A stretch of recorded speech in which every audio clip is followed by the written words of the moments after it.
ਸੁਣੀ। ਹੁਣ ਜਿਹੜੀ ਮਹਿੰਦੀ ਹੋ ਰੰਗ ਨਾ ਦੇਵੇ,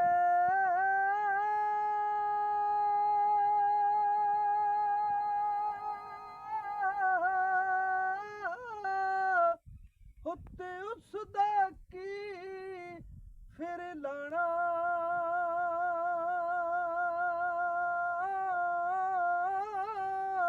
ਉਹ ਜਿੱਥੇ ਗਿਆ ਦੀ ਉਹ ਕਦਰ ਨਾ ਹੋਵੇ,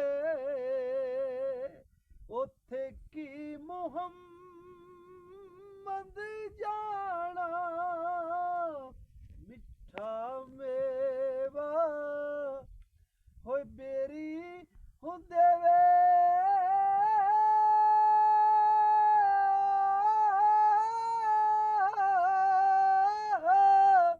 ਉੱਤੇ ਫੇਰ ਵੀ ਵੱਟੇ ਖਾਵੇ।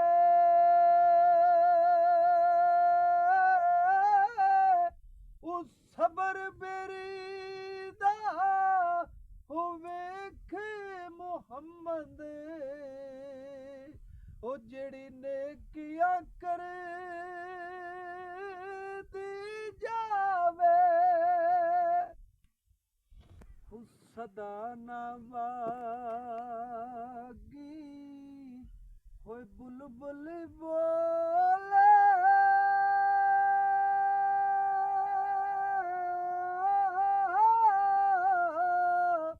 ਉੱਤੇ ਸਦਾ ਨਾ ਬਾਗ ਬਹਾਰਾਂ।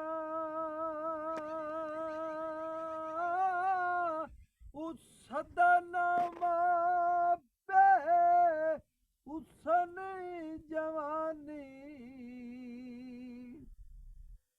ਉੱਤੇ ਸਦਾ ਨਾ ਸੋਬਤ ਯਾਰਾਂ। ਲਏ ਹੋ ਯਾਰੇ ਹੋਏ ਹਵਾਲੇ ਹੋ ਰੱਬ ਦੇ,